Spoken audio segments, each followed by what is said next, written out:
प्रभुंकर गोटे किंवदंती मोर मन पड़ुची आज आम से कहले जे आमर थली गोटे अच्छी अजंता थली जगह गोटे अच्छी सेठी दंता हाथ जन को होता से आसिक पड़ा गुहालिया पड़ा सांग माने आम चैनल स्मृतिर दुनिया को स्वागत आपण मानकु बर्तमान आम अच्छु जगन्नाथ सड़क रे आउ चंदनपुर जस्ट 10 किलोमीटर हम आम जीवु गौड़केरा प्रभु बालुंगेश्वर पाखक बहुत सुंदर जगह चलतु जीवा लेट करवानी प्रभु विषय आज गोटे सुंदर कथाटे जाना चलतु जीवा तो एत सुंदर जगह बहुत बढ़िया लगुच बर्तमान आम गौड़केरा आड़की जाऊँ गोटे किलोमीटर भितर हम बहुत सुंदर जगह बर्तमान आम चलु गौड़केरा प्रभु पाख बर्तमान देखिपे ये हूँ भाईलपुर छक आम यू बर्तमान बाँ को जीव ये बर्तमान जो फटोटे छक देखु पारे बाँ को बर्तमान चलु आम गौड़केरा आड़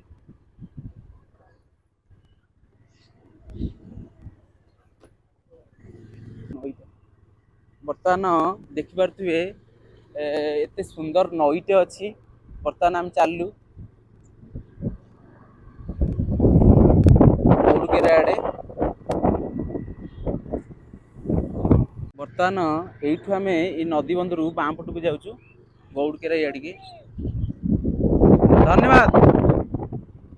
मोर गोटे सब्सक्राइबर देखाला बहुत भल लगे चलतु जीवा बर्तमान गौड़केरा आम चलु देखिपे एत सुंदर जगह सुंदर व्यूज ब्यूटीफुल सीनेरी मत बहुत बढ़िया लगुच सुलसुलिया पवन हो चलु आम बाबा पाखक बर्तमान मु आसी पहुँची गौड़केरा बहुत सुंदर जगह ये जगहटा देखिपे गाँव प्रथम रु एत सुंदर मंदिर एथु जना पड़ुची केते साफ सुथरा अच्छी बहुत बढ़िया लगुच आउ परिवेश बहुत बढ़िया आज बाबा पाखे पुणी आम बाबा विषय जाना बहुत सुंदर कथा जाना बालुंगेश्वर पाखे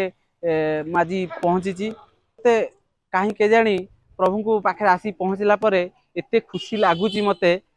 मु माने शब्दर भी जन पारनी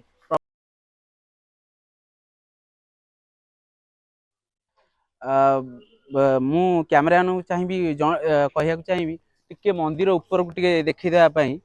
एते सुंदर भाव मंदिर होती आउ टिके याड़ी आउ टिके देखी दियो बहुत सुंदर जगह ये देखिपे एते सुंदर मंदिर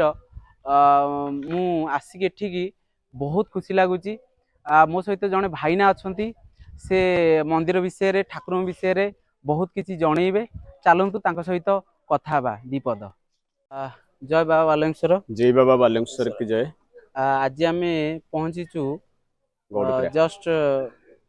चंदनपुर ठू 10 किलोमीटर भितर हम बोधे गौड़केरा ग्राम रे पहुँचीचु बहुत सुंदर मंदिर बाबांकर ये मंदिर मते बहुत खुशी लगुच ये आसिक पहुँची बाबा विषय बहुत किसी जाना भाईना आम सहित अच्छा भाईना प्रभु विषय किसी कहे चलतु सहित कथा भाईना नमस्कार प्रभु नमस्कार नमस्कार ये भाईना आप नाटा टे कह मो ना हूँ बटकृष्ण प्रधान बटकृष्ण प्रधान आमर गाँ है गौड़केरा देवदेव महादेव हर हर शंकर भगवान बाबा बालुंगेश्वर जे कि आमर बापा जेजे बापा सी आमर यू 2 किलोमीटर दूर पंडा भाईलपुर ग्राम नहीं पलि आसते आसिक एठी स्थापन करथिले एठी विराट एक बरगछ ओस्थ गछ थिला ता भितरे प्रभु गोटे ये भितरे आमर मंडप भितरे थिले प्रभु थिले प्रभुंकर गोटे किंवदंती मोर मन पड़ुची आज आम से कहले जे आमर थली गोटे अच्छी अजंता थली जगह गोटे अच्छी सेठी दंता हाथ जन को होता से आसिक पड़ा गुहालिया पड़ा गुहालिया पड़ा भितर एठू आज्ञा बल जाई से व्यक्ति भल होता प्रभु को मंदिर 4 वर्ष है मंदिर तैयारी मंदिर तैयारी भितर भक्त मान श्रद्धा भक्ति बढ़ी जाइए प्रभुଙ୍କର ତ ପ୍ରଭୁ ଶଙ୍କର ଭଗବାନ ଶଙ୍କର ଭଗବାନଠୁ ବଡ ଦେବତା ଆଉ ସଂସାର ଭିତରେ କେହି ନାହାନ୍ତି ବୋଲି ମୁଁ ଏତିକି ଜାଣିଛି। କାରଣ ଦେବଦେବ ମହାଦେବ ହର ହର ଶଙ୍କର ଭଗବାନ ଯିଏକି ବାଲୁଙ୍ଗେଶ୍ୱର ଦେବ ଗୌଡୁକେରା ଗ୍ରାମରେ ଅବସ୍ଥିତ ଯେ ଆମ ପାଇଁ ଆମ ଗ୍ରାମ ପାଇଁ ସବୁବେଳେ ସଦାସର୍ବଦା ଆଶୀର୍ବାଦ ରଖିଥାନ୍ତୁ। ମହାପ୍ରଭୁଙ୍କୁ ଏତିକି ମାଗୁଛୁ ଗୌଡୁକେରା ଗ୍ରାମବାସୀଙ୍କ ପାଇଁ ବା ସଂସାରବାସୀଙ୍କ ପାଇଁ ସଦାସର୍ବଦା ଆଶୀର୍ବାଦ ରଖିଥାନ୍ତୁ, ସମସ୍ତଙ୍କର ମଙ୍ଗଳ କରିଥାନ୍ତୁ ସେଇ ମଙ୍ଗଳମୟ ମହାପ୍ରଭୁ ବାଲୁଙ୍ଗେଶ୍ୱର ଦେବ। ଭାଇନାଙ୍କୁ କିଛି ନ ପଚାରିବା ଆଗରୁ ପ୍ରଭୁଙ୍କ ବିଷୟରେ ବହୁତ ସୁନ୍ଦର ଭାବରେ କହିଲେ, ମୋତେ ବି ବହୁତ ଖୁସି ଲାଗିଲା। ଯାହା ହଉ ଭାଇନା ଏତେ ଶ୍ରଦ୍ଧାର ସହିତ ପ୍ରଭୁଙ୍କ ବିଷୟରେ ଜଣେଇଲେ। ଭାଇନା ଆଉ କିଛି ଠାକୁରଙ୍କ ବିଷୟରେ ଜାଣିଛନ୍ତି ନା ନାଇଁ? ଆଉ ଶୁଣନ୍ତୁ, ପୂର୍ବପୁରୁଷରୁ ଆମର ଏତିକି ଅଛି ଆଜ୍ଞା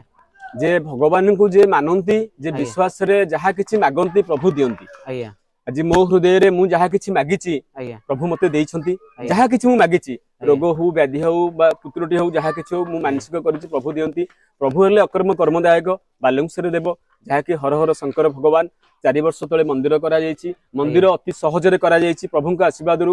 ମାନେ କୋଉଠି ପଇସା ଆସିବ କଣ ଆସିବ ସବୁ ଏଇ ଗ୍ରାମବାସୀଙ୍କର ଅନୁଦାନରେ କରାଯାଇଛି, ଗ୍ରାମବାସୀଙ୍କ ସହଯୋଗରେ କରାଯାଇଛି। ମହାପ୍ରଭୁ ହେଲେ ଶଙ୍କର ଭଗବାନ ସଦାସର୍ବଦା ଆମକୁ ଚାହିଁଥାନ୍ତୁ, ସମସ୍ତଙ୍କର ମଙ୍ଗଳ କରିଥାନ୍ତୁ। ମଙ୍ଗଳମୟ ମହାପ୍ରଭୁ ଦେବଦେବ ମହାଦେବ ହର ହର ଶଙ୍କର ଭଗବାନ ବାଲୁଙ୍ଗେଶ୍ୱର ଦେବ ମହାପ୍ରଭୁ ସମସ୍ତଙ୍କର ମଙ୍ଗଳ କରିଥାନ୍ତୁ, ମଙ୍ଗଳ କରିଥାନ୍ତୁ ମହାପ୍ରଭୁ। ମୁଁ ଆଉ ଥରେ ପ୍ରଭୁ ବାଲୁଙ୍ଗେଶ୍ୱର ପାଇଁ କୋଟି କୋଟି ପ୍ରଣାମ ମୁଣ୍ଡିଆ ମାରିବି। ଭାଇନା ମତେ କିଛି ସମୟ ଦେଲେ ଆଉ ପ୍ରଭୁଙ୍କ ବିଷୟରେ କିଛି ବକ୍ତୃତା ଦେଲେ, ମତେ ବହୁତ ଖୁସି ଲାଗିଲା। ମୁଁ ଭାଇନାଙ୍କୁ